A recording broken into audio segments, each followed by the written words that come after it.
Hi friends. என்னடா புதுசாக ஒரு இடத்துல இருக்காளேன்னு சொல்லிட்டு பார்க்காதீங்க. என்னென்னா, நான் டெய்லர் கிளாஸ் போயிருந்தேன். அதனால் போகிறதுனால எங்கள் மாமா வீட்டில் நான் என் பசங்களை விட்டுட்டு போயிருந்தேன். கூட்டிகிட்டு வரும்போது அங்கே போய் நான் போனேன். அப்போது என் பையன் லேப்டாப் இருக்குல்ல, அந்த லேப்டாப் எடுத்து நோண்டிக்கிட்டு கிடந்தாப்புல. யார் லேப்டாப்டா அப்படின்னு கேட்டால் எங்கள் மாமன் பொண்ணோடைய லேப்டாப்பு. அதை நோண்டிக்கிட்டு இருக்கான். உனக்கு தெரியுமா வைப்புமா அப்படின்னு கேட்டால் ஆமாம் அப்படின்னு சொல்லிட்டு அவன் அமுக்குறதெல்லாம் அப்படியே நிஜமாவே லேப்டாப்பில் நம்மலாம் டைப் பண்ணுவோம் தெரியுமா, அதே மாதிரி பண்ணானா. எனக்கு ஒரே சிரிப்பாக வந்துச்சு. இப்போவே இப்படியாடா, அதுவும் படுத்து கிடந்துக்கிட்டு பார்த்துக்கிட்டு இருந்தான். அப்புறம் நான் கந்த சஷ்டி கவசம் படிச்சுக்கிட்டு இருந்தேன். வீட்டுக்கு வந்ததுக்கப்புறம் சாமி கும்பிடணும் இல்லையா, அதனால் கந்த சஷ்டி கவசம் படிக்கவும் என் பையனும் வந்துட்டு மூத்தவனும் முதல்ல வந்து படிச்சுக்கிட்டு இருந்தான். நான் அதை வந்து எடுக்கலை. 2வது இளையவனும் நானும் படிப்பேன், எனக்கும் சொல்லிக் கொடு அப்படின்னு சொல்லிட்டு கொஞ்சம் வரிகள் மட்டும் படித்தாங்க. ரொம்ப வரிகள் படிக்கலை. ஆனால் அது போக நான் மீதியை படித்து முடித்தேன்.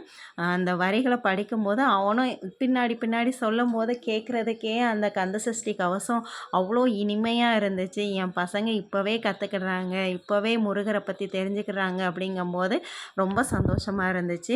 கண்டிப்பாக கடவுள் எல்லாம் நன்மைக்காக தான் செய்வாருங்கிறது மட்டும் எனக்கு தோணுச்சு. அதுக்கப்புறம் எங்கள் அம்மா ஒரு 2 சந்தோஷத்தை அனுப்பி விட்டாங்க. என்னென்னா, எங்கள் வீட்டுக்கு எங்கள் அக்கா பொண்ணும் எங்கள் அண்ணி பொண்ணும் வந்திருக்காங்க. இனி நாளையிலேருந்து அவங்களையும் நீங்கள் பார்ப்பீங்க. அதுவும் வந்தவங்க எங்கள் அம்மா வந்து வரலட்சுமி விரதத்துக்கு எங்கள் அம்மாவும் சரி எங்கள் அக்காவும் சரி சாமி கும்பிட்டதுனால அதுக்கு பிளேட்ஸ் வச்சு கும்பிட்ருக்காங்க. அதை எனக்கு கொடுத்து விட்டுருந்தாங்க. வெள்ளிக்கிழமை அதுவுமா வந்தது எனக்கு அவ்வளோ சந்தோஷமாக மன நிறைவாக இருந்துச்சு. வந்ததும் எடுத்து பார்க்குறது தான் என்னுடைய முதல் வேலையாக இருந்துச்சு. என்னென்னா, ஒரு தாம்பூலம், ஒரு சில்வர் தாம்பூலம் மாதிரி ஒன்றும், ஒரு வாழை இலை தாம்பூலம் மாதிரி ஒன்றும் இருந்துச்சு. ஒன்றில் ஜாக்கெட் பிட்டு இருந்துச்சு, ஒன்றில் வந்து வளையல், இன்னொரு இதுலேயும் வளையல் இருந்துச்சு. 2 வளையலுமே ரொம்ப சூப்பராக இருந்துச்சு. என்கிட்ட 2மே இல்லாத கலரு அந்த வளையல், அதனால் ரொம்ப பிடிச்சிருந்துச்சு.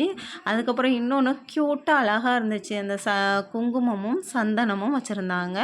அதை ஒரு சின்ன குட்டி அது என்னது பாக்ஸ் மாதிரி இருக்கிற மாதிரி வச்சுருக்காங்க. அழகாக இருந்துச்சு. நான் உங்களுக்கு காமிச்சிருப்பேன், அதை பாருங்கள். பார்த்துட்டு அது உங்களுக்கு பிடிச்சிருந்தா லைக் பண்ணுங்கள். அதே நேரம் அது பிடிச்சிருந்ததுனாலும் எனக்கு ஒரு கமெண்ட் பண்ணி சொல்லுங்கள், சரியா? அந்த ஜாக்கெட் பிட்டும் அவ்வளோ சாஃப்டாக இருந்துச்சு. நான் எனக்கு தொட்டு இன்னும் பார்த்துக்கிட்டே இருக்கலாம் போல் இருந்துச்சு. கலர் வந்து கொஞ்சம் டிஃப்ரெண்ட்டான கலர் தான். சாரீக்கு எதுக்குனாலும் நம்ம யூஸ் பண்ணிக்கலாம் தான். அதனால் அதையும் வச்சுருக்கேன். இனி ஏதாவது நான் இப்போ வந்து டெய்லர் கிளாஸ் போகிறதுனால கண்டிப்பாக அது எனக்கு நல்லாவே யூஸ் ஆகும். இன்னொன்று சொல்ல மறந்துட்டேன். ஒரு ஹார்ட்டின் ஷேப்பில் கண்ணாடி வேறு வச்சுருந்தாங்க. உங்களுக்கு அடுத்த இதில் நான் உங்களுக்கு காமிக்கிறேன்.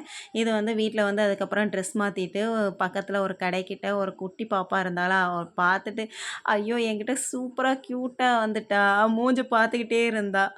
பார்க்கவே அழகாக இருக்குல்ல. பாய்.